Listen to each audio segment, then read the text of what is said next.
முன்பாக தாவீது மூலமாக இந்த சங்கீதம் 32 எழுதப்படுகிறது. இந்த சங்கீதம் 32ல் பல மறைவான சத்தியங்களை ஆவியானவர் எழுதி வச்சிருக்கிறார்.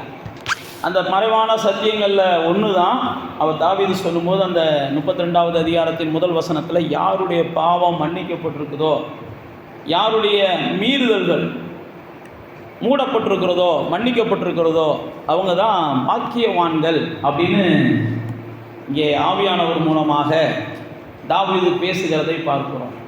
அப்போ தேவ பிள்ளைகளாகிய நாம் ஒன்றை இந்த வசனத்தின் மூலமாக புரிந்து கொள்ளுகிறோம். உலகத்தில் யார் பாக்கியம் பெற்றவர்கள் அப்படின்னா, பாவம் மன்னிப்பு பெற்றவங்க தான் யாரா பாக்கியம் பெற்றவர்கள். உலகத்தான் பார்வைக்கு பாக்கியம் பெற்றவர்கள் யாருன்னு கேட்டால், பதவியில் இருக்கிறவங்கள சொல்லுவாங்க, பணத்தை வச்சிருக்கிறவங்கள சொல்லுவாங்க, மாளிகைகளை கட்டி இருக்கிறவங்கள சொல்லுவாங்க, வேறு எதையானாலும் சொல்லுவாங்க. அவங்கள தான் பாக்கியம் பெற்றவர்கள், அவங்க தான் ஆசீர்வதிக்கப்பட்டவர்கள்னு சொல்லுவாங்க. ஆனால் வேதம் நமக்கு தெளிவாக சொல்லுகிறது, யார் ஒருவனுக்கு பாவ மன்னிப்பு கிடைச்சிருக்குதோ, எந்த ஒரு மனிதன் பாவ மன்னிப்பை சொந்தமாக்கி இருக்கிறானோ, யாருடைய பாவங்கள் மன்னிக்கப்பட்டதோ, யாருடைய பாவங்கள் மூடப்பட்டதோ, யாருடைய பாவங்கள் கழுவப்பட்டதோ, யாருடைய பாவங்களை கர்த்தர் எண்ணாது இருக்கிறாரோ, யாருடைய பாவங்களை கர்த்தர் நினைக்காமல் இருக்கிறாரோ அவங்க தான் பாக்கியவாங்க. ஏனென்றால் பைபிளில் போட்டு பாவம் வாசப்படியில் படுத்திருக்குமா. பாவம் வாசப்படியில் ஏன் படுத்திருக்குன்னா, அந்த பாவம் இவனை எப்படியாவது என்ன செய்யணும், விழுங்கணும் அல்லது வீழ்த்தணும் அப்படின்றதான் பாவத்தினுடைய நோக்கம். முதலாவது மனிதன் பாவம் செய்வதற்கு முன்பாக வேதம் சொல்லுகிறது, அவன் மகிமை மிகுந்தவனாக இருந்தான். எப்படிப்பட்ட மகிமை மிகுந்தவனாக இருந்தான்னா, தேவனுடைய சாயலை உடையவனாக, தேவனுடைய மகிமையை உடையவனாக, தேவனுடைய ஞானத்தை உடையவனாக, தேவனுடைய பலத்தை உடையவனாக. மனிதன் பாவம் செய்வதற்கு முன்பாக மரணம் பூமிக்கு அனுமதிக்கப்படவில்லை. மனிதன் பாவம் செய்கிறதுக்கு முன்பாக மரணம்லாம் மனிதர்களுக்கு கிடையாது, மனிதர்களுக்கு வேதனைகள் கிடையாது, மனிதர்களுக்கு வருத்தங்கள் கிடையாது. பாவம் செய்வதற்கு முன்பாக மனிதர்களுக்கு என்னென்ன வேண்டுமோ அத்தனையுமே தேவன் சிருஷ்டித்து மனிதர்களை ராஜாக்களை போல தேவன் உருவாக்கி வச்சிருந்தார், உண்டாக்கி வச்சிருந்தார். எப்ப ஒரு மனிதன் பாவத்திற்கு தன்னை ஒப்பு கொடுக்க ஆரம்பிச்சானோ, அதுக்கப்புறம் தான் அவன் அடிமையாகவே மாறுகிறான். அதுக்கப்புறம் தான் அவன் வியர்வை சிந்தக்கூடிய இடத்துக்கு வருகிறான். அதுக்கப்புறம் தான் அவன் அலைஞ்சு திரிஞ்சு அவனுடைய அலைச்சல்கள் வீணா போகுது, அவனுடைய கண்ணீர் வீணா போகுது, அவனுடைய முயற்சிகள் வீணா போகுது. இதெல்லாம் பாவத்திற்கு அப்புறம் மனிதனுக்கு வந்த விளைவுகள். பாவத்திற்கு முன்பாக மனிதன் என்ன செஞ்சாலும் கர்த்தர் அப்படியே என்ன செஞ்சார்னா அங்கீகரித்தார். அவன் செய்கிறதையெல்லாம் கர்த்தர் ஆசீர்வதித்தார். அவன் தொடுகிற காரியங்கள் எல்லாம் கர்த்தர் நன்மைகளை கட்டளையிட்டார். அவன் பேசுவதையெல்லாம் கர்த்தர் ரசித்தார் அப்படின்னு நீங்க ஆதியாகமத்தின் புஸ்தகத்தில் பார்க்கலாம். அவனோடு கூட உலாவுவதையும் அவனோடு கூட நேரம் செலவிடுவதையும் கர்த்தர் விரும்பினார்.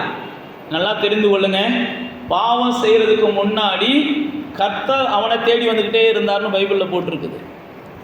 பாவம் செஞ்சதுக்கு அப்புறம் தான் இவன் கர்த்தரை என்ன செய்ய வேண்டியதாகி போச்சு, தேடுகிற சூழ்நிலை வந்துருச்சு. பாவம் செய்யறதுக்கு முன்னாடி கர்த்தர் தான் அவனை தேடி வருகிறார். ஆதாமே எங்க இருக்கிற, இப்ப நம்ம கூப்பிடுறோம் பாருங்க, ஆண்டவரே எங்க இருக்கீங்கன்னு கூப்பிடுறோம். ஆனா முதல் எப்படி பைபிள்ல போட்டிருக்குன்னா, ஆண்டவர் தான் ஆதாமை கூப்பிட்டார், ஆதாமே எங்க இருக்கிற, ஆதாமே வா போவோம், ஆதாமே வா பேசுவோம். ஏன் நான் உங்களுக்கு சொல்லுகிறேன்னா, பாவம் ஒரு மனுஷனை தேவனை விட்டு பிரிச்சிச்சு. இதைத்தான் ஏசாயா சொல்றாரு. பாவம் தான் மனுஷனை என்ன செஞ்சான், தேவனை விட்டு பிரிச்சிச்சான். அதுக்கு முன்னாடி வரைக்கும் தேவன் மனிதனோடு இணைந்திருந்தான், மனிதனும் தேவனோடு இணைந்திருந்தான், தேவனும் மனுஷனோடு இணைந்திருந்தான். ஆனால் தான் வேதம் சொல்லுகிறது, தேவனை விட்டு பிரிந்திருக்கிற வாழ்க்கை அது செத்து போன செடிக்கு சமம். இயேசு சொல்றார் யோவான் 15ஆம் அதிகாரத்தில், என்னை விட்டு நீங்க பிரிஞ்சிருக்கிறது செத்து போன செடிக்கு சமம். என்னை விட்டு பிரிஞ்சு நீங்க வாழுகிற வாழ்க்கை என்னைக்கு இருந்தாலும் அது எரி நரகத்துக்கு போகிற வாழ்க்கை. என்னை விட்டு நீங்க பிரிஞ்சு வாழுகிற வாழ்க்கை உங்களுக்கு பாதுகாப்பு இல்லாத வாழ்க்கை. ஆனா என்னை விட்டு பிரிக்கக்கூடிய முதல் காரியம் பாவம். அதனால தான் இங்கே வேதம் சொல்கிறது, யாருடைய பாவத்தை கர்த்தர் நினைக்காம இருக்கிறார், யாருடைய பாவத்தை கர்த்தர் எண்ணாம இருக்கிறார், யாருடைய பாவத்தை கர்த்தர் மன்னிச்சிருக்கிறார், யாருடைய பாவம் மூடப்பட்டிருக்கிறது. இப்போ பார்த்தீங்கன்னா அந்த சங்கீதக்காரன் இப்போ நம்ம வாசித்தோம் பாருங்க, அந்த சங்கீதத்திலேயே பார்த்தீங்கன்னா அவன் தொடர்ந்து அந்த 2வது வசனத்தில் சொல்லும்போது, கர்த்தர் எண்ணாது இருக்கிறாரோ, யாருடைய ஆவியில கவடம் இல்லாது இருக்கிறதோ அவங்க தான் பாக்கியவான் அப்படின்னு சொல்லுகிறான். அதுக்கு அடுத்து நீங்கள் வாசிச்சு பார்த்தீங்கன்னா, ரொம்ப நான் கதர்னேன், என் எலும்பெல்லாம் உழந்து போயிடுச்சுன்றான் 3ஆம் வசனத்தில். 4ஆம் வசனத்தில் எனக்கு கை பாரமாக இருந்துச்சு, வறட்சியை போல நான் வறண்டு போய் கிடந்தேன்றான். 5ஆம் வசனத்தில் தான் சொல்கிறான், கர்த்தாவே நான் என்ன செஞ்சேன், என் பாவத்தெல்லாம் உமக்கு அறிவித்தேன், என் மீறுதல்களெல்லாம் அறிக்கையிட்டேன், தேவன் என் என்ன செஞ்சீங்க, என் பாவத்தின் தோஷத்தை மன்னிச்சிங்கன்றான். நல்லா தெரிந்து கொள்ளுங்க, யார் ஒருவர் தன் பாவத்தை ஒத்துக்கொள்ளுகிறார்களோ அவர்களை உடனே தேவன் என்ன செய்கிறார், அங்கீகரிக்கிறார். பாவத்தை ஒத்துக்கொள்ளாதவர்களை கர்த்தர் அங்கீகரிக்கிறதில்லை. தன்னை பாவி என்று எண்ணாத எந்த ஒரு மனிதனும் கர்த்தருக்கு தூரமாக இருக்கிறான். யார் ஒருவன் தன்னை பாவி என்று எண்ணி, கர்த்தாவே என்னை பரிசுத்தப்படுத்துங்க அப்படின்னு தேவ சமூகத்துக்கு வருகிறானோ அவனைத்தான் பைபிளில் போட்டிருக்கு, அவர் என்ன செய்கிறார், முற்றிலுமாக கழுவுகிறார். அவருடைய ரத்தம் நம்மளை பாவங்களை கழுவி நம்மளை சுத்திகரிக்குதுன்னு யோவான் 1 யோவான்ல அவர் எழுதுகிறார். அவருடைய ரத்தம் நம்ம பாவங்களை கழுவி நம்மளை முழுவதுமாக சுத்திகரிக்குது. நல்லா தெரிந்து கொள்ளுங்க, பாவத்தை தேவன் நமக்கு மன்னிக்கும் போது மட்டுமே பரலோகத்தில் நம்ம பேர் எழுதப்படுது. நம்முடைய பாவம் மன்னிக்கப்படலைன்னா பரலோகத்தில் நம்ம பேர் என்ன செய்யாது, எழுதப்படாது. பாவம் மன்னிப்பு தான் ஒரு மனுஷனை பரலோகத்துடைய வாரிசாக மாற்றுது. நீங்களும் நானும் பரலோகத்தின் வாரிசாக மாறணும் அப்படின்னா நமக்கு பாவம் மன்னிப்பு தான் அவசியம். பாவம் மன்னிக்கப்படலை அப்படின்னாலே நீங்கள் நல்லா தெரிந்து கொள்ளுங்க, நீங்கள் பிசாசோடு வாழ்ந்து கொண்டு இருக்கிறீங்க. உங்கள் பாவம் மன்னிக்கப்படலைனாலே நீங்கள் பிசாசோடு வாழ்ந்து கொண்டு இருக்கிறீங்க. எங்கே பாவம் இருக்குதோ, யார்கிட்ட பாவம் இருக்குதோ, யாருக்கு பாவம் செய்யணுன்ற ஆசை இருக்கிறதோ, யாருக்கு பாவம் செய்யன்ற துணிகரம் வருகிறதோ அவர்களெல்லாம் முழுவதும் பிசாசுக்குள்ளே இருக்கிறார்கள். பிசாசுக்குள்ள இருக்கிற ஒருவனுக்கு தான் பாவம் எப்போ பார்த்தாலும் தேனை போல ருசிக்கும். யாருக்கே பாவம் செய்யலாம், எப்படி பாவம் செய்யலாம், எப்படி பாவம் செய்யலாம், எப்படி பாவம் செய்யலாம்னு ஒருவன் யோசித்து கொண்டே இருக்கிறான் பாவத்தை செய்வதற்கு அப்படின்னா முழுவதுமாக அவன் பிசாசினாலே பிடிக்கப்பட்டு அடிமையாக வைக்கப்பட்டு இருக்கிறான் என்பதுதான் வேதம் நமக்கு சொல்லுகிற சத்தியம். பாவ மன்னிப்பை பெற்றவனுக்கு பாவம் கசப்பா தெரியும். பாவ மன்னிப்பை பெற்றவனுக்கு பாவம் அருவருப்பா தெரியும். பாவ மன்னிப்பை பெற்றவனுக்கு பாவத்தை பார்த்தாலே எரிச்சல் வரும், கோபம் வரும். பாவ மன்னிப்பை பெற்றவன் பாவத்தை 10 அடி என்ன செய்வான், தள்ளி இங்கே போனால் நம்ம பாவத்துக்கான சூழ்நிலை வருதுப்பா எனத்துக்கு அப்படின்னு 10 அடி தள்ளி போயிடுவான். பாவத்துக்கு தன்னை விலக்கி காத்து கொள்ளுகிற ஒவ்வொருவனும் நல்லா தெரிந்து கொள்ளுங்க, எப்போ நீங்கள் இயேசுடைய ரத்தத்தினால மன்னிக்கப்பட்டு கழுவப்பட்டீங்களோ, இயேசுடைய ரத்தத்தினால மன்னிக்கப்பட்டு கழுவப்பட்டு நீங்கள் பாவ மன்னிப்பை பெற்றுக்கொண்டீர்களோ, நீங்கள் கவனிச்சீங்கன்னா உங்களுக்கு புரியும், உங்களை பாவம் தொடாது, பாவம் உங்களை தொடராது, பாவம் தொடவும் செய்யாது, பாவம் தொடரவும் செய்யாது. ஏன்னா இயேசுடைய ரத்தத்தினால கழுவப்பட்டு மன்னிப்பை பெற்றவர்கள் பரலோகவாசிகள். அவர்களுக்குள்ளே பாவம் முயற்சி பண்ணாது, அவர்கள் பரலோகத்தின் வாரிசுகள். பாவ மன்னிப்பை பெற்ற உடனே உங்களுக்கு தேவதூதர்களுடைய பணிவிடைகள் உங்களுக்கு தேவன் என்ன செய்கிறார், அனுப்பி தந்துடுறார். பாவ மன்னிப்பை பெற்ற உடனே உங்களை சுற்றிலும் தேவன் தன்னுடைய தூதர்களை கொண்டு சூழ்ந்து கொள்ளுகிறார், பாளையம் இறங்கி கொள்ளுகிறார் அப்படின்னு பைபிளில் சங்கீதக்காரன் 34 சொல்கிறான். பாவ மன்னிப்பை நீங்கள் பெற்றுக்கொண்டீங்க, நான் இயேசுவின் ரத்தத்தினால கழுவப்பட்டுட்டேன், நான் மறுபடியும் பிறந்தவனாக மாறிட்டேன். இப்போ நான் எப்போ பாவம் கழுவப்பட்டு பரலோகத்தின் வாரிசாக மாறிட்டேனோ அதற்கப்புறம் பாவம் செய்யணும் அப்படின்ற எந்த ஒரு நிர்பந்தமும் பிசாசினால் எனக்கு வராது. முதல் நல்லா தெரிந்து கொள்ளுங்க. ஆனால் அதே நேரத்தில் தான் சொல்கிறேன் பாருங்க, உங்களை தேடி பாவம் வராது, ஆனால் நீங்கள் பாவத்தை தேடி போகலாம். உங்களை தேடி பிசாசு வரமாட்டான், ஆனால் நீங்கள் பிசாசை தேடி போகலாம். ஏனென்றால் உங்களுக்கு அந்த உரிமையை தேவன் கொடுத்துக்கிற, பிசாசுக்கு அந்த உரிமை கிடையாது. அவன் என்கிட்ட வந்துட்டான், என் ரத்தத்தினால கழுவப்பட்டான், இனிமே நீ அவனை தொடுறதோ தொடவும் கூடாது, தொடரவும் கூடாதுன்னு சொல்லி அவனை என்ன செஞ்சிருவார், அதட்டி அப்புறப்படுத்திடுவார். ஆனால் உங்களை அப்படி செய்ய மாட்டார். நீங்கள் நினச்சா என்ன செய்யலாம். அதனால தான் உபாகமத்தில் எத்தனையோ ஆசீர்வாதங்களையும் எத்தனையோ சாபங்களையும் மோசே சொல்லிட்டு சாபத்தையும் ஆசீர்வாதத்தையும் உனக்கு முன்னாடி வைக்கிறேன். நீங்கள் 28, 29, 30 வாட்ச் பார்த்தீங்கன்னா தெரியும். சாபத்தையும் வைக்கிறேன், ஆசீர்வாதத்தையும் வைக்கிறேன். ஆனால் நீ தான் என்ன செய்யணும், சூஸ் பண்ணிக்கணும். எப்போ நான் உன்னை விடுதலை ஆக்கியாச்சு, உன்னை முழுவதும் நான் பாதுகாத்தாச்சு. ஆனால் நான் விரும்பினா பிசாசை என்ன செய்யலாம், நான் கூப்பிடலாம், வாப்பா ராசா அப்படின்னு கூப்பிடலாம். நான் விரும்பினா பாவத்தை என்ன செய்யலாம், தேடலாம்.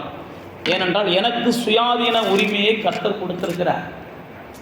கர்த்தருக்கு அந்த உரிமை கிடையாது.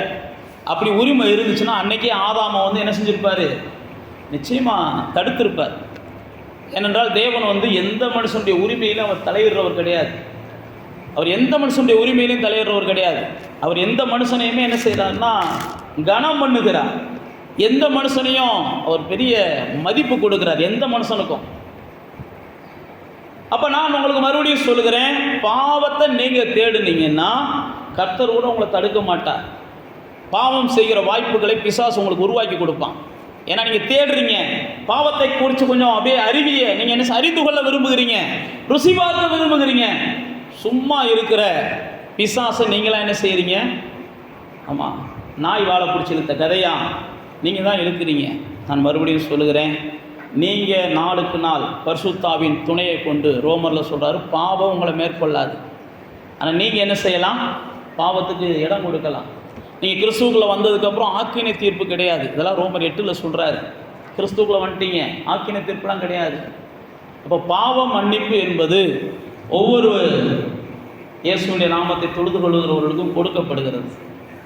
நீங்கள் இயேசுவின் நாமத்தை தொழுது கொண்டால் மட்டுமே உங்களுடைய பாவ மன்னிப்பு என்ன செய்யுதுன்னா தொடருகிறது, அது பூர்ணப்படுகிறது.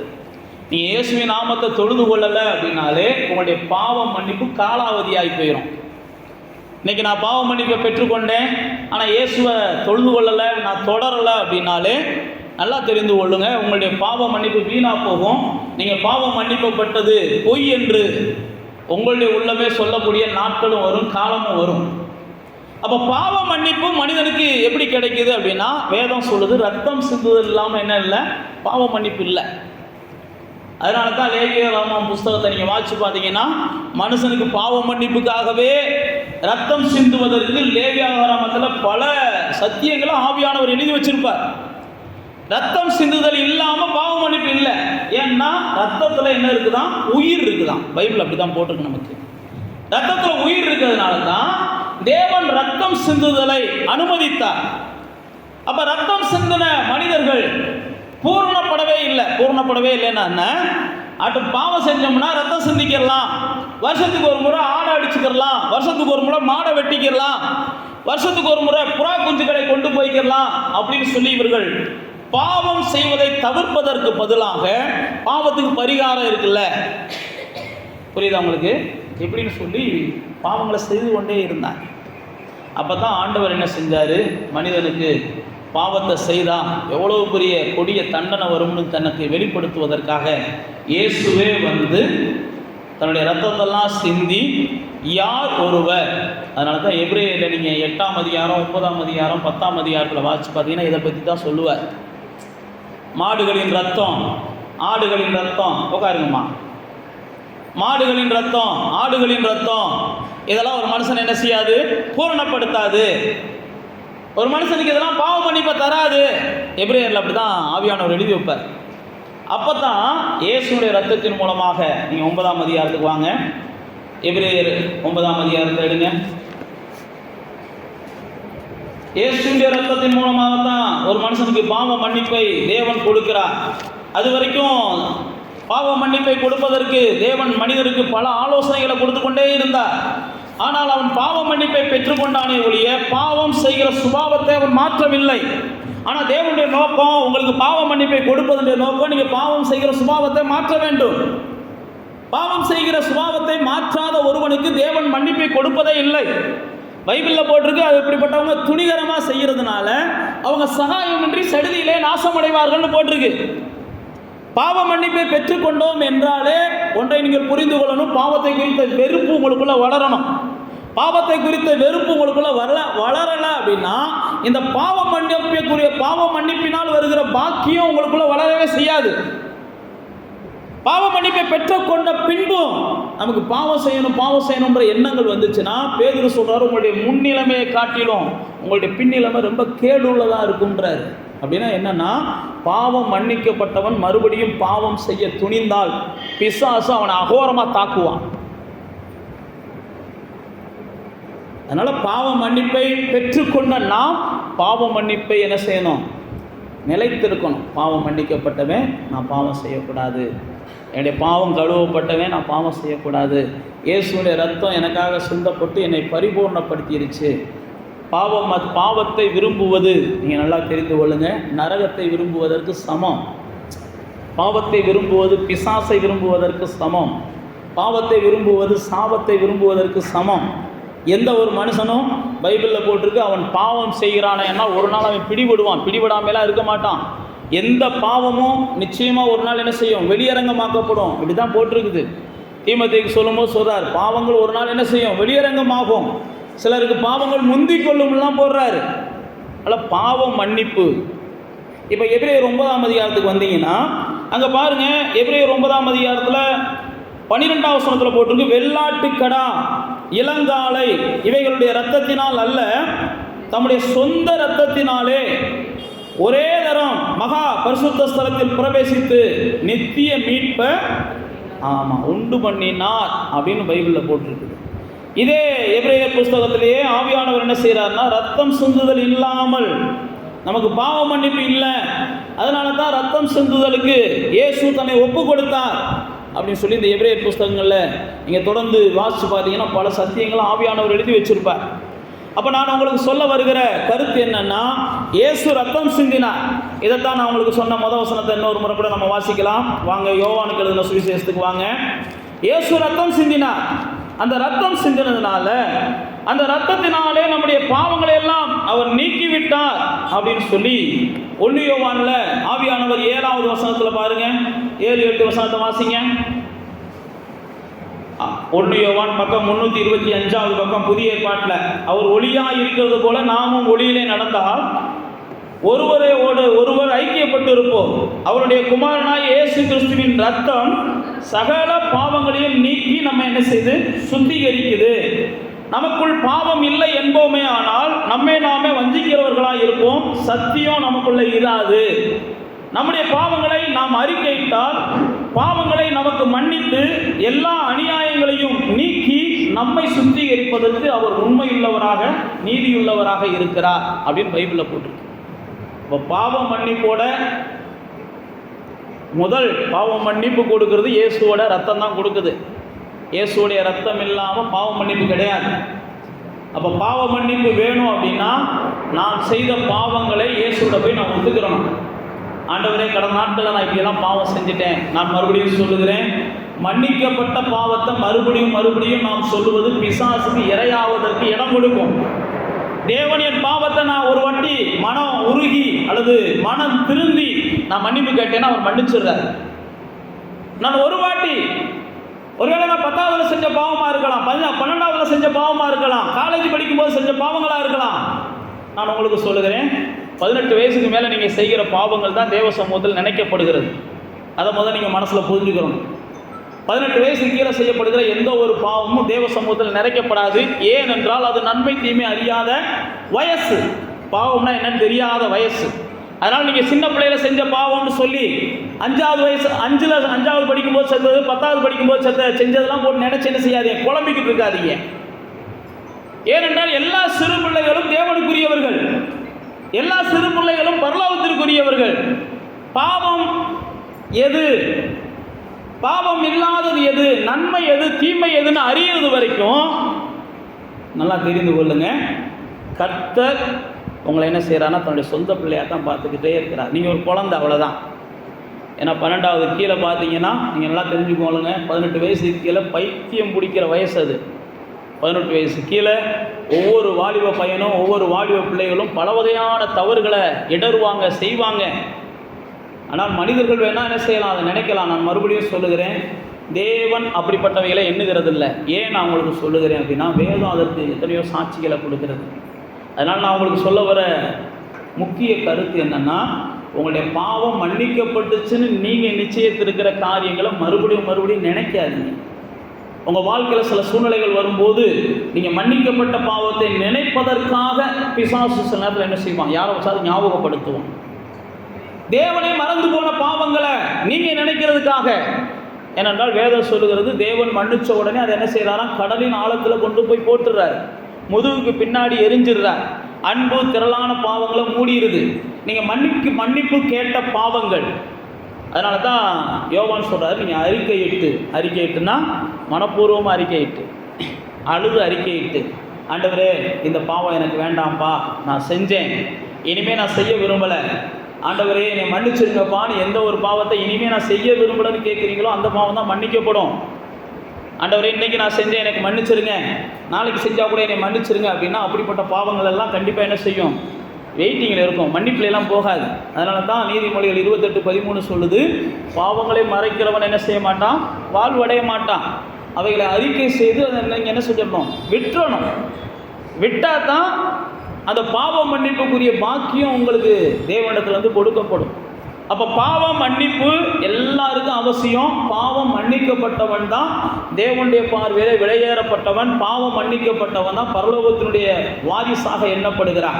இப்போ பாவ மன்னிப்புக்கு தேவன் நமக்கு கொடுத்துருக்கிற ஒரே ஒரு வாய்ப்பு, இயேசுவை விசுவாசிப்பது, இயேசுடைய சிலுவை மரணத்தை ஏற்றுக்கொள்வது, இயேசுடைய இரத்தத்தினாலே நாம் கழுவப்படுவது மட்டும்தான் ஒரே வாய்ப்பு.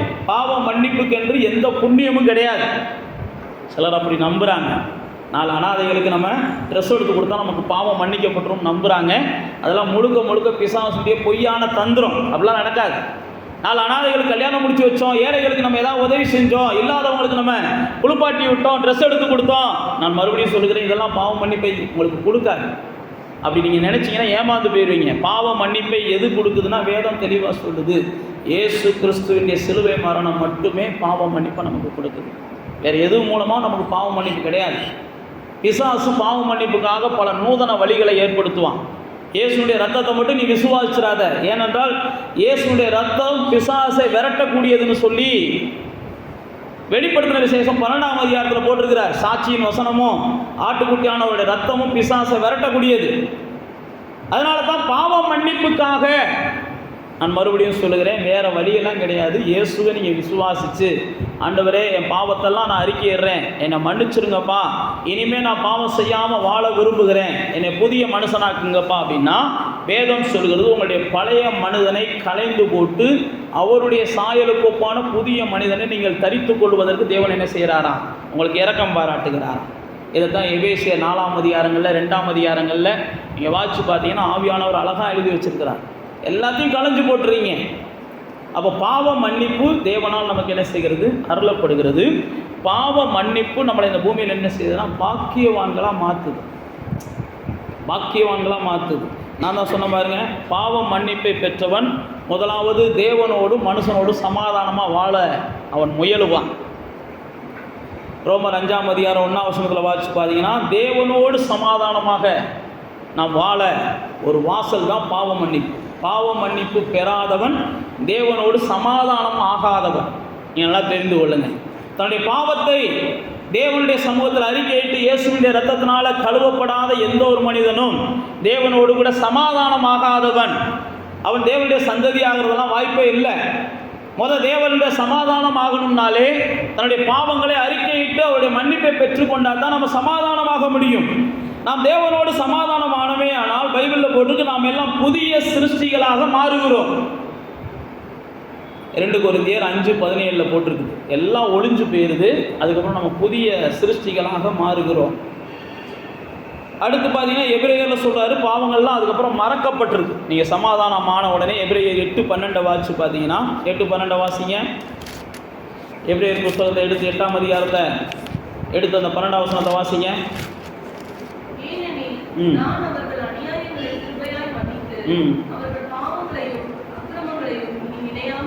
பார்த்தீங்கன்னா எப்போ நீங்கள் பாவ மன்னிப்பை பெற்றுக்கொள்ளுகிறீங்களோ அதுக்கப்புறம் உங்களுடைய பாவங்களை அவர் என்ன செய்கிறாருன்னா அவ்வளோதான் விட்டுறாரு. நினைக்கிறதெல்லாம் கிடையாது. அதான் நான் உங்களுக்கு சொல்கிறேன், நீங்கள் அவரோட சமாதானம் ஆகிட்டீங்க. பாவ மன்னிப்பு என்பது அவரோட சமாதானமாகிறது. நான் மறுபடியும் உங்களுக்கு சொல்லுகிறேன், தேவனோடு சமாதானமானால் நாம் பாவ மன்னிப்பை பெற்றுக்கொள்ளுகிறோம். மனிதனோடு சமாதானம் ஆகாமல் நாம் வாழ நினைச்சோம்னா மறுபடியும் நாம் பாவம் செய்கிறவர்களாக மாறிவிடுவோம். தேவனோடு சமாதானம் ஆகிட்டோம், ஆனால் இங்கே மனுஷனோடையும் சமாதானமாக வாழ்கிறதுக்கு. அதனால தான் அழகாக பவுல் சொல்கிறார், முடிஞ்ச அளவுக்கு எல்லாரோடையும் என்ன செய்யுங்க, சமாதானமாக வாழ்கிறதுக்கு முயற்சி பண்ணுங்க. இல்லைன்னா நீங்கள் பாவம் செய்யக்கூடிய சூழ்நிலை வந்துடும், கோபம் போடக்கூடிய சூழ்நிலை வந்துடும்.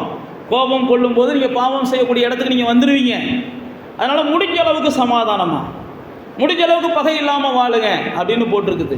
அடுத்து பாருங்கள், நமக்கு பாவ மன்னிப்பு வந்து தேவனுடைய பிள்ளைகளாக நம்மை மாற்றுகிறது. இதை தான் நம்ம யோவான் 1:12 சொல்கிறாரு, அவருடைய நாமத்தின் மேலே விசுவாசம் உள்ளவர்களாக அவரை ஏற்றுக்கொண்டவர்கள் எத்தனை பேர்களோ அவர்களெல்லாம் என்ன செய்கிறாங்க, தேவனுடைய பிள்ளையாக மாறுறாங்க. நீங்கள் ரோமர் 8ஆம் அதிகாரத்தில் வாசித்து பார்த்தீங்கன்னா, அந்த புத்திர சுவிகாரத்தின் ஆவி இயேசுவை விசுவாசிக்கும் போது பாவ மன்னிப்பை பெற்றுக்கொண்ட உடனே தேவனுடைய வாரிசுக்குரிய ஒரு வெளிச்சத்தை தேவன் நமக்கு கொடுக்கிறார். இதில் தான் எபேசியரில் பவுல் அப்போஸ்தலன் எழுதும்போது 1ஆம் அதிகாரம் 13வது 14வது வசனத்தில் நீங்கள் பிள்ளைகளானீர்கள் என்பதற்கு ஒரு முத்திரையாகத்தான் பரிசுத்த ஆவியை கொடுக்கிறார். புரியுதா நான் சொல்கிறது? நான் இயேசுவின் ரத்தத்தினால கழுவப்பட்டேன், நான் தேவனுடைய பிள்ளைகளாயிட்டேன். பிள்ளைகளாயிட்டோன்றதுக்கான ஒரு அச்சாரம், இவர் என் பிள்ளை தான் அப்படின்ற ஒரு சிக்னேச்சர் தான் என்னது, பரிசுத்த ஆவி. அந்த வசனத்தை வாசிங்க, எபேசியர் 1ஆம் அதிகாரம் 13, 14 வாசிங்க.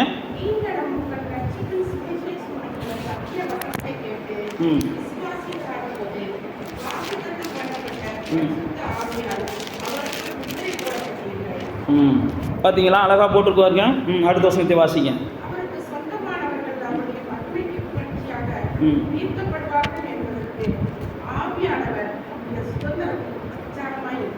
நாம தேவனுடைய வாரிசு என்பதற்கான சிக்னேச்சரை யாரு தான்? ஆவியானவர் தான். நீங்கள் நல்லா தெரிஞ்சு கொள்ளுங்க, பாவ மன்னிப்புக்கு நம்ம பெற்றுக்கொண்டோம், தேவனோடு நம்ம சமாதானமாக மாறிட்டோம், அடுத்து நாம் தேவனுடைய வாரிசாக மாறிட்டோம் அப்படின்னா, கொரிந்தியரில் பவுல் சொல்லும்போது சொல்கிறாரு, அதாவது தேவனுக்குரியவைகளை எல்லாம் தேவனுடைய ஆவியானவர் தான் அறிஞ்சிருக்கிறாராம்.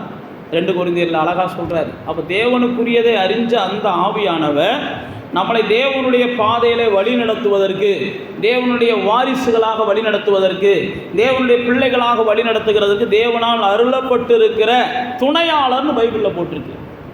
அவர் துணையாளர், ஒரு துணையாளர் உங்களுக்கு வருவார், அப்படிதான் இயேசு சொல்லுகிறார். அப்போ நீங்களும் நானும் பரிசுத்த ஆவியானவரை அவசியம் என்ன செய்யணும், வாஞ்சிக்கணும். பரிசுத்த ஆவியானவர் இல்லை அப்படின்னா நம்முடைய ஆவிக்குரிய வாழ்க்கை ஒரு வளர்ச்சி இல்லாத வாழ்க்கையாக போயிடும். பரிசுத்த ஆவியானவர் இல்லை அப்படின்னா நம்முடைய பக்திக்குரிய வாழ்க்கை ஒரு பயனற்ற வாழ்க்கையாக போயிடும். பரிசுத்த ஆவியானவருடைய ஒரு உறவாடுதல், தொடுதல், பரிசுத்த ஆவியானவரோடு இணைந்து செயல்படுகிற ஒரு வாழ்வு தான் தேவனுடைய பிள்ளைகள் அப்படின்ற அச்சாரத்தை, அடையாளத்தை கொடுக்குது. அதனால தான் பைபிளில் கலாத்தியரில் சொல்லும் போதும் நீங்கள் என்ன செஞ்சீங்க, புத்திர சுவிகாரத்தின் ஆவி இல்லை, இப்போ உங்களுக்குள்ள புத்திர சுவிகாரத்தின் ஆவி, ஆவியானவர் மூலமாகத்தான் நமக்கு கொடுக்கப்படுகிறது புத்திர சுவிகாரத்துடைய ஆவி. அப்போ நம்மளுக்குள்ள கிறிஸ்துவின் சிந்தை இதெல்லாம் வரணும். நம்முடைய இருதயம் தேவனுக்கு ஏற்றதை சிந்திக்கணும், நம்முடைய இருதயம் தேவனுக்கு ஏற்றதை யோசிக்கணும். நம்முடைய இருதயம் எப்படி இருக்கிறதோ அப்படி தான் நம்முடைய வாழ்க்கை இருக்கும்னு பைபிளில் போட்டிருக்கு. ஒரு மனுஷனுடைய இருதயம் எப்படி இருக்குதோ, இங்கே உட்காந்துருக்கிற நீங்கள் இங்கே உங்கள் இருதயத்தில் என்ன நினைக்கிறீங்களோ அப்படி தான் உங்கள் வாழ்க்கையில் என்ன செய்கிறீங்க, நீங்கள் செயல்படுறீங்க. நீங்கள் விரும்புகிறீங்களோ விரும்பலையோ, உங்களுக்கு புரியுதோ புரியலையோ, உங்கள் இருதயத்தில் ஒருவேளை என் மேலே உங்களுக்கு கசப்பு இருந்துச்சுன்னா உங்களுடைய செயல்பாடுகளும் உங்கள் பேச்சுக்களும் ஒரு எரிச்சலாகவே இருக்கும். உங்கள் இருதயம் எப்படி இருக்குதோ அதனால தான் போட்டிருக்கு, தேவனுடைய இருதயத்தை நீங்கள் என்ன செய்யணும், அறிந்து கொள்ளணும். தேவனுடைய இருதயத்தை நீங்கள் பிடிச்சுக்கிறணும். தேவனுடைய இருதயத்தில் என்ன இருக்குன்னு தெரியணும். அதுக்கு தான் ஆவியானவர் நமக்கு அச்சாரமாக கொடுக்கிறார்.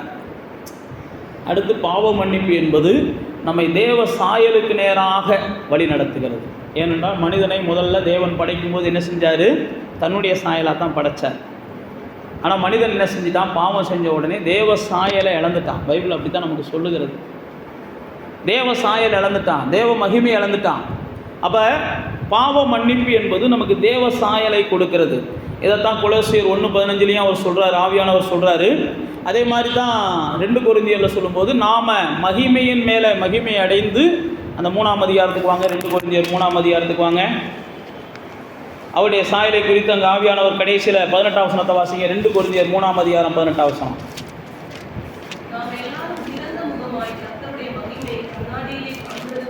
வந்து ஆவியாய் இருக்கிற கர்த்தரால் அந்த சாயலாக தானே மகிமையின் மேல் மகிமை அடைந்து மறுரூபம் அடைகிறோம். பார்த்தீங்கன்னா அங்கே அப்படி தான் போட்டிருக்குது. அவருடைய சாயல்ல நாம் நாளுக்கு நாள் மாறுவதற்கு பாவ மன்னிப்பை தேவன் கொடுத்திருக்கிறார். அதனால தான் பேதுரு சொல்லும்போது சொல்றாரு, உங்களை அழைத்தவர் பரிசுத்தராக இருக்கிறது போல நீங்களும் உங்களுடைய நடக்கைகள் எல்லாவற்றையும் என்ன செய்யுங்க, பரிசுத்தம் உள்ளவங்களாக மாறிக்கோங்க. இயேசு மலை பிரசங்கம் முழுவதும் என்ன செய்வார்னா, உங்கள் பிதா பூரண சற்குணராக இருக்கிறது போல நீங்களும் என்ன செய்யுங்க, பூரண சற்குணராக மாறணும். மலை பிரசங்கம் ஃபுல்லாக அப்படி தான் சொல்லுவார். உங்கள் பிதா நன்றி இல்லாதவங்களுக்கு நன்மை செய்கிறாரு, உங்களுடைய பிதா துரோகிகளுக்கு நன்மை செய்கிறாரு, நீங்களும் சிநேகிங்க சத்துருக்களை. மலை பிரசங்கத்தை வந்து ஏன் இயேசு சொல்கிறாருன்னா, உங்களுடைய சாயல் தேவனுடைய சாயலாக மாறணும். இதை நீங்கள் செஞ்சால் தான் நீங்கள் தேவனுடைய பிள்ளைகள் அப்படின்னு அந்த மலை பிரசங்கத்தில் சொல்லுவார். மத்தேயு 5, 6, 7 அதிகாரங்களை நீங்கள் வீட்டில் போய் வாசிச்சு பாருங்கள். மலை பிரசங்கத்தில் நீங்கள் எல்லாம் தேவ சாயலாக மாறணும். இதுக்கு முன்னாடி நீங்கள் கேள்விப்பட்டிருப்பீங்க, இதுக்கு முன்னாடி நீங்கள் இப்படி கேள்விப்பட்டிருப்பீங்க, இதுக்கு முன்னாடி அப்படி கேள்விப்பட்டிருப்பீங்க. ஆனால் இனி என்ன செய்ய முடியாது, நீங்கள் தேவ சாயலாக மாறணும். இதுக்கு முன்னாடி நீங்கள் இப்படி கேள்விப்பட்டிருப்பீங்க. இயேசு பல விஷயத்த சொல்லுவார். சகோதரனை நீ கோபித்துக் கொள்வது கூட பைபிள் பிரகாரம் அந்த மலை பிரசங்கத்தில் நியாயம் இல்லாமல் கோபித்துக் கொள்ளக்கூடாதுன்னு போடுறார். எந்த ஒரு பெண்ணையும் எந்த ஒரு ஆணையும் இச்சையோடு பார்க்கக்கூடாது. உபச்சாரம் செய்கிறது தான் நீங்கள் கேள்விப்பட்டிருப்பீங்க, கொலை செய்கிறது தான் நீங்கள் கேள்விப்பட்டிருப்பீங்க. இதெல்லாம் பழைய ஏற்பாட்டு பிரமாணம். ஆனால் கோபம் கொண்டாலே நீங்கள் தேவசாயலுக்குள்ள நெருங்கி வர முடியாது.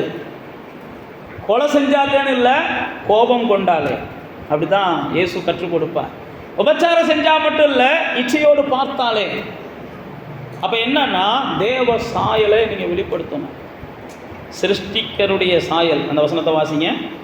அந்த எபேசியர் 4ஆம் அதிகாரத்துக்கு வாங்க. எபேசியர் 4ஆம் அதிகாரம் வாங்க. அந்த 22ஆம் வசனத்தை வாசிங்க.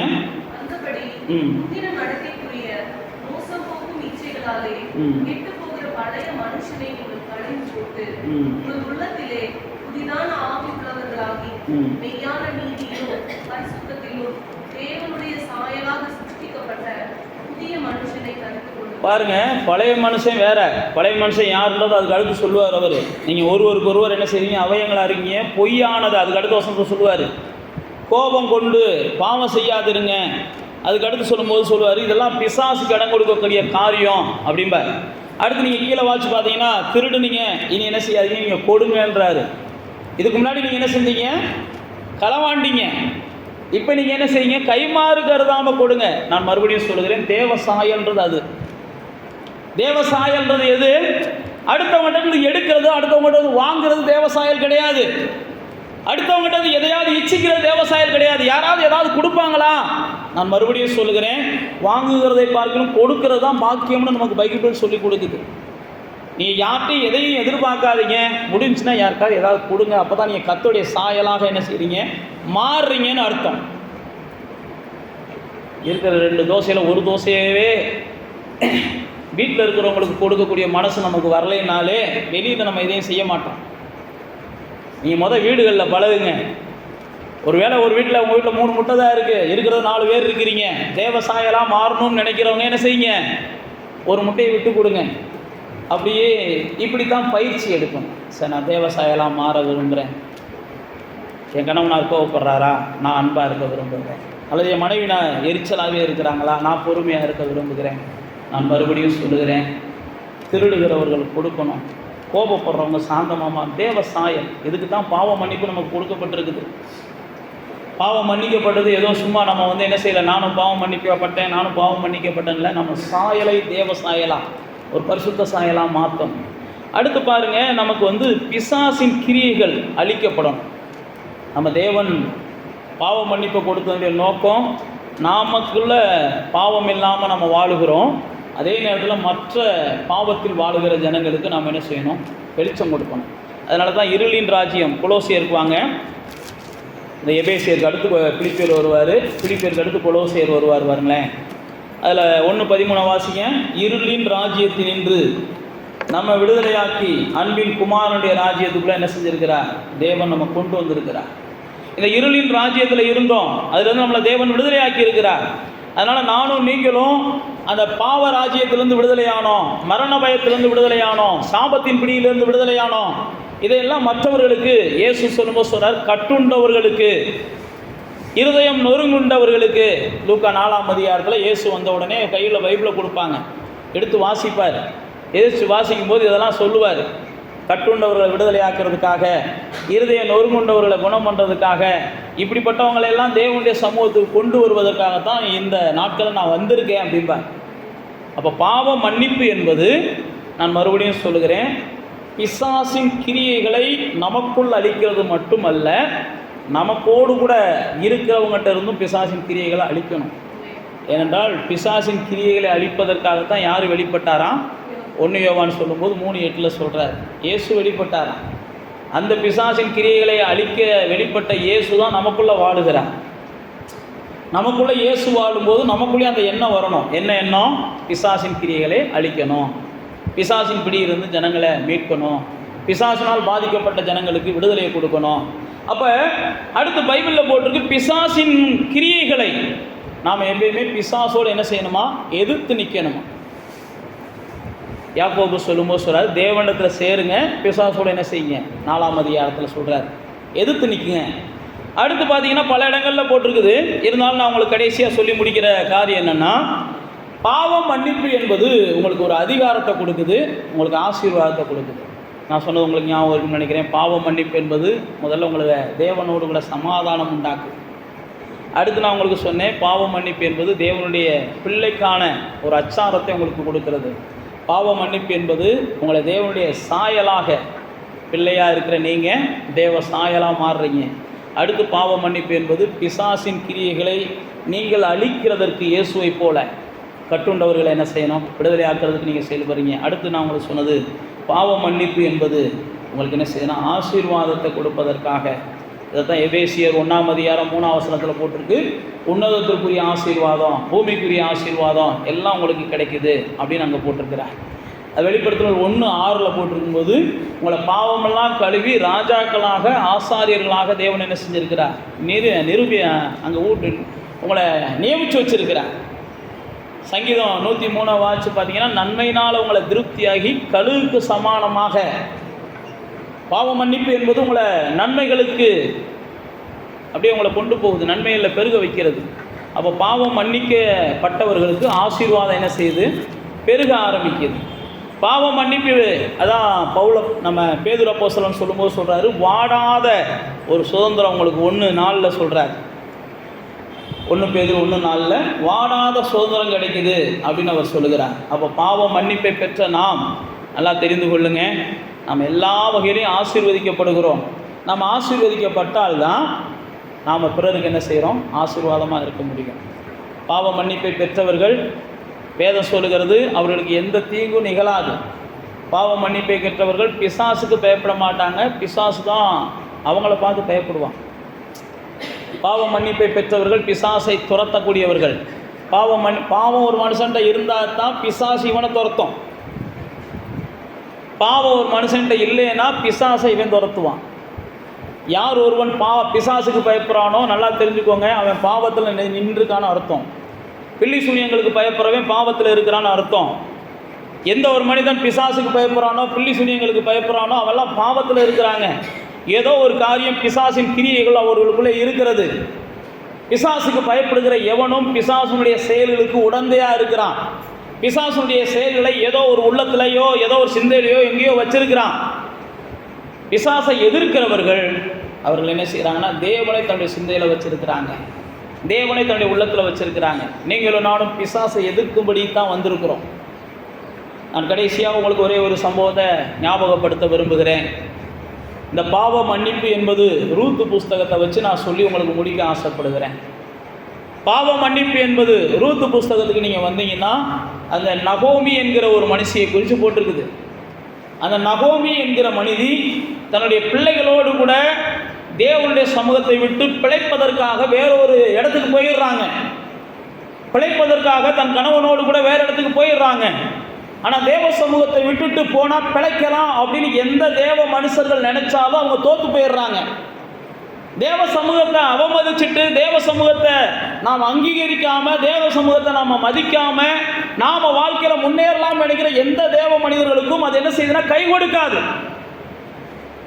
தேவ சமூகத்தை விட்டுட்டு போய் நம்ம வாழ்க்கையில் ஒன்று சாதிச்சலாம் நினைச்சு தோத்து போனவங்க தான் நிறையா இருக்கிறாங்க.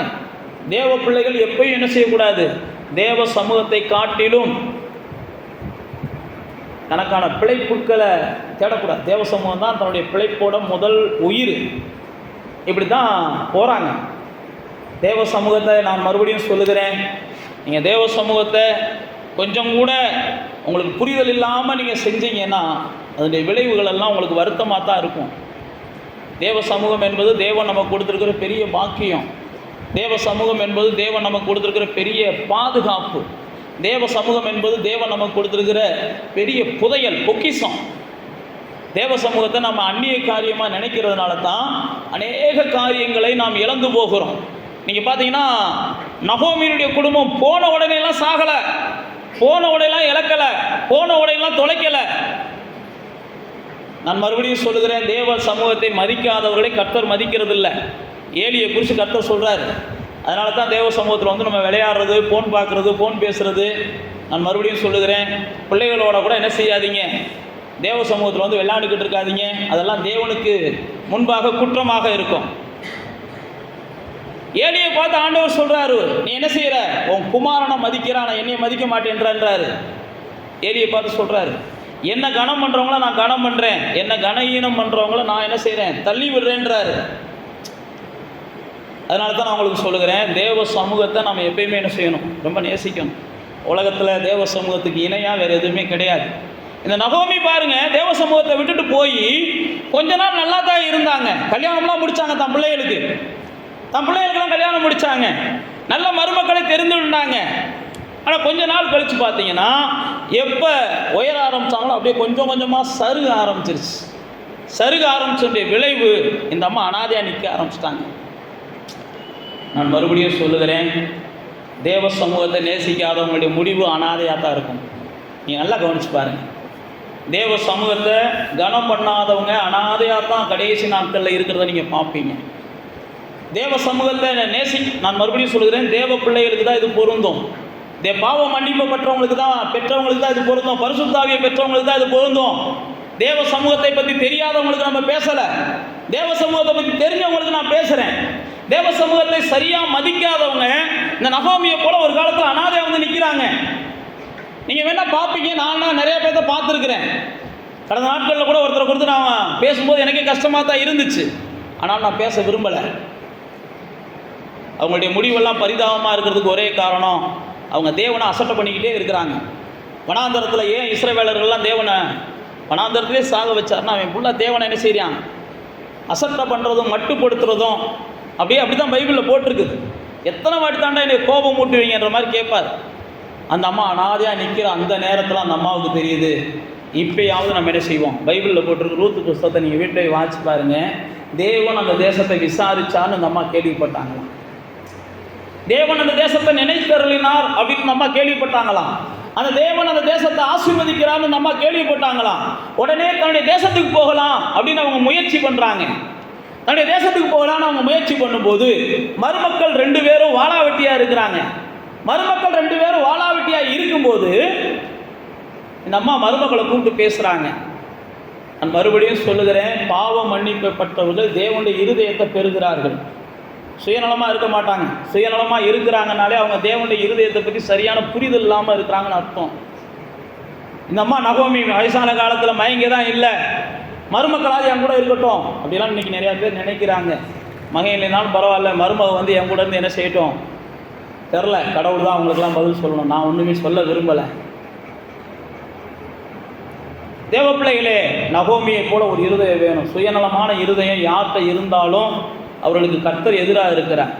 சுயநலமான இருதயம் யார்கிட்ட இருந்தாலும் நிச்சயமாக கர்த்தர் அவங்களை என்ன செய்வார், ஒரு நாள் அவங்கள்ட்ட பதில் கேட்பார், கணக்கு கேட்பார்.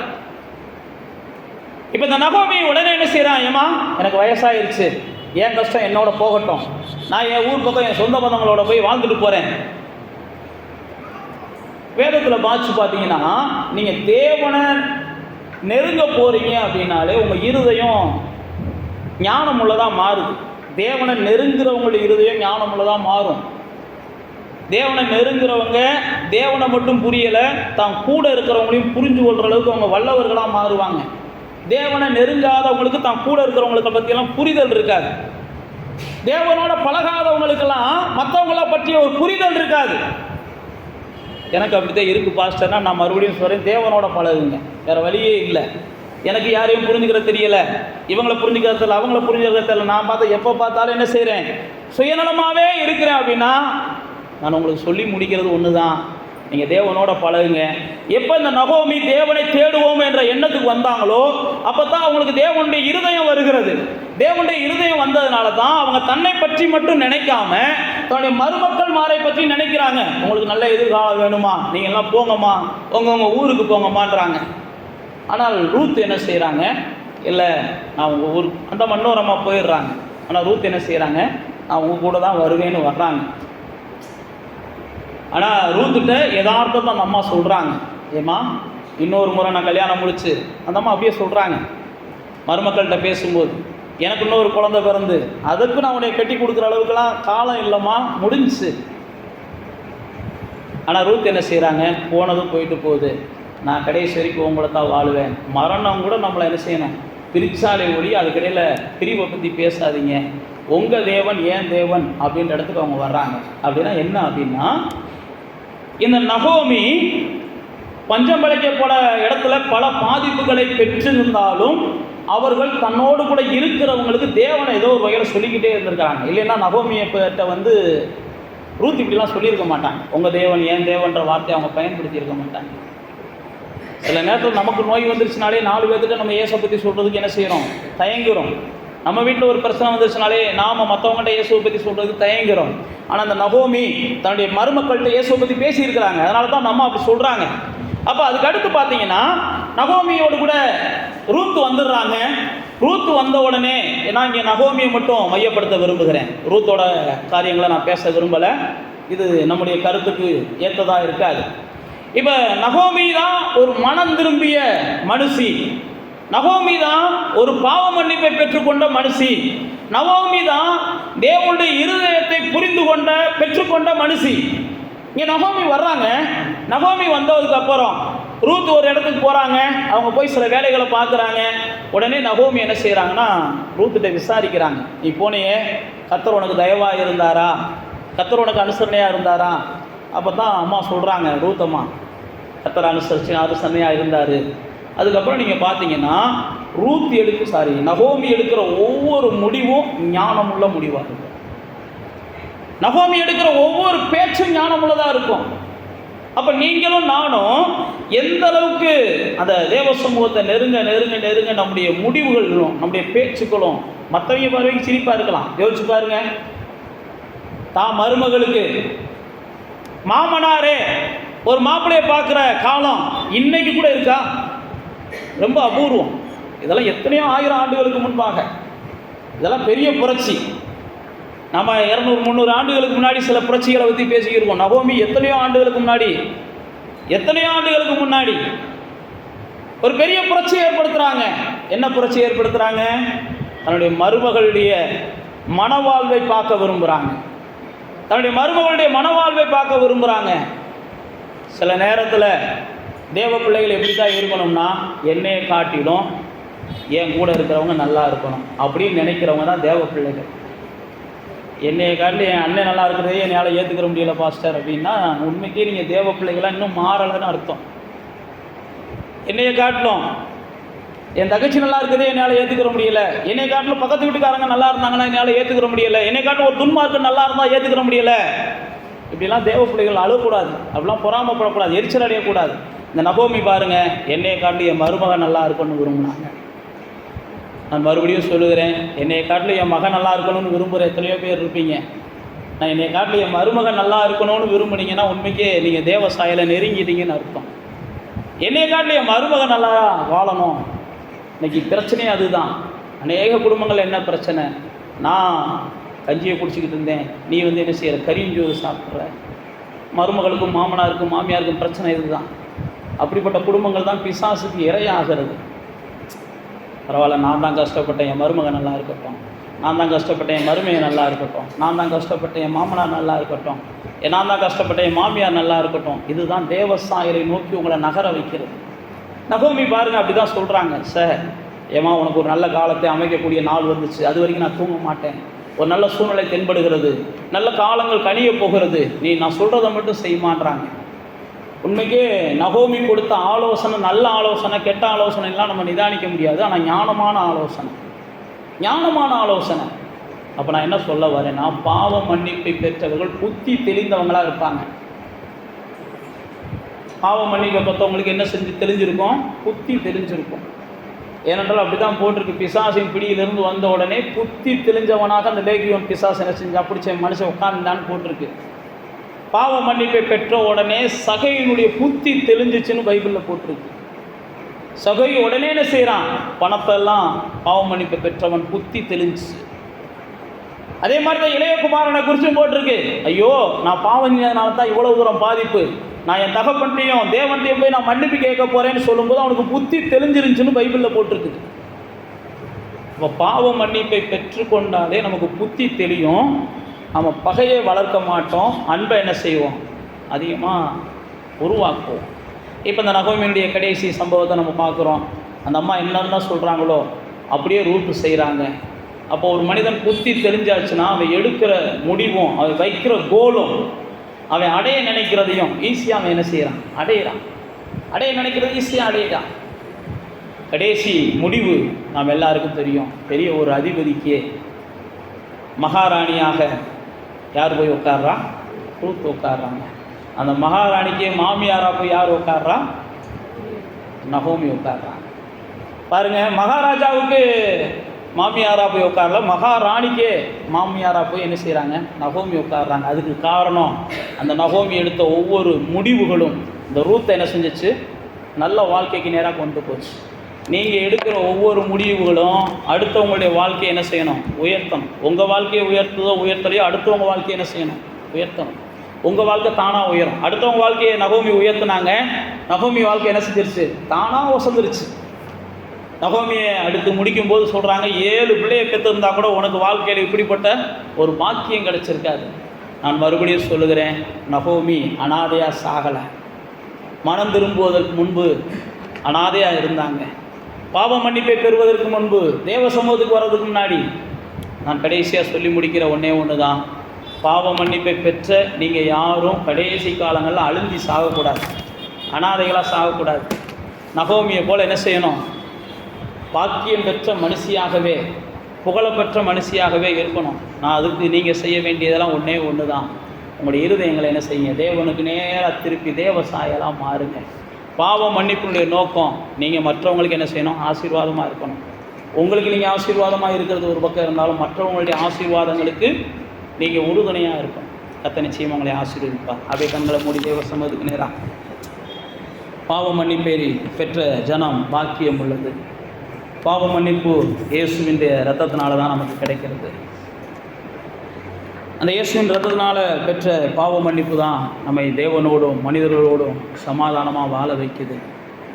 அந்த பாவ மன்னிப்பு தான் நம்மை தேவனுடைய பிள்ளைகளாகவும் தேவனுடைய வாரிசுகளாகவும் தேவனுடைய வல்லமைகளுக்கும் அவருடைய அதிகாரங்களுக்கும் உரியவங்களாக நம்மளை உட்கார வைக்குது. அந்த பாவ மன்னிப்பு தான் நமக்குள்ளே தேவ சாயலை உருவாக்குது. அந்த பாவ மன்னிப்பு தான் நம்மை பிசாசின் கிரியைகளுக்கு அப்புறப்படுத்திட்டு நம்மையும் பிசாசின் பிடியில் இருக்கிற ஜனங்களை விடுதலையாக்குவதற்கு பயன்படுத்துகிறது. பாவ மன்னிப்பு தான் நம்மையும் ஆசீர்வாதமாக மாற்றுது. மற்றவங்களுடைய ஆசீர்வாதங்களுக்கும் நாம் உறுதுணையாக இருக்கும்படிக்கு உயர்த்துது. அதனால் பாவ மன்னிப்பு என்பது சாதாரண விஷயம் இல்லை. இயேசு சிலுவையின் மூலமாக நமக்காக சம்பாதித்து கொடுத்துருக்கிற பெரிய பொக்கிஷம். அதனால் பாவங்களை மறைக்க விரும்பாதீங்க. எந்த பாவங்களையும் யார்ட்டையும் ஒளிச்செல்லாம் வச்சுருக்காதீங்க. அது உங்களை கண்டிப்பாக கொல்லும் ஒரு நாள். பைபிள் அப்படி தான் போட்டிருக்குது. பாவங்களை மறைக்கிறது, ஒழிக்கிறது என்றைக்கு இருந்தாலும் நீங்கள் ஆபத்தில் அகப்படுவீங்க. பாவத்தை வேண்டாமல் உதறணும். அதுதான் தேவ பிள்ளைகளுக்கு தேவன் கொடுத்துருக்கிற கட்டளை. பாவத்தையும் பாரத்தையும் உதறி தள்ளிட்டு நீ ஓடுனா தான் நீ வெற்றி அடைய முடியும்னு எபிரேயர் 12:1 சொல்லுது. அதனால் பாவத்தை மறைக்கிறவங்க வாழ்வடையவே முடியாது. நீங்கள் பாஸ்டர்கிட்ட மறைக்கலாம் பாவத்தை, கணவன்கிட்ட மறைக்கலாம் பாவத்தை, மனைவிட்ட மறைக்கலாம் பாவத்தை, பக்கத்து வீட்டுக்காரங்கிட்ட கூட உங்களுடைய பாவங்களை நீங்கள் மறைக்கலாம். ஆனால் தேவன்கிட்ட எந்த மனுஷனும் தன்னுடைய பாவத்தை மறைக்க முடியாது. அதனால் பாவ மன்னிப்பு என்பது நிச்சயம். பாவ மன்னிப்பை பெற்ற நாம் பரிசுத்தத்தில் நிலைத்திருப்பதற்கு நம்மளால் முடிஞ்ச அளவுக்கு, எபிரேயரில் பவுல் சொல்கிறாரு, ரத்தம் சிந்துகிற அளவுக்கு நீங்கள் நிலைத்திருங்கள்ன்றாரு. பாவம் செய்யக்கூடாதுன்றதுக்காக நீங்கள் நிற்கிறதுனால ஒரு சில இழப்புகளை கூட சந்தித்தாலும் அந்த இழப்புகளெல்லாம் கர்த்தருடைய பார்வையில் உங்களுக்கு பெரிய வெகுமதியாக சீக்கிரத்தில் கொடுக்கப்படும்.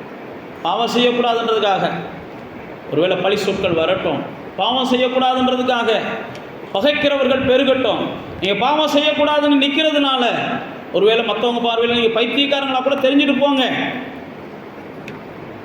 அதுக்கப்புறம் நாள் வரும், ரூத்தை போல உங்கள் மூலமாக அநேகர் வாழ்வு வெளிச்சமாக மாறும். கர்த்தர் நிச்சயமாக உங்களை பயன்படுத்துவார்.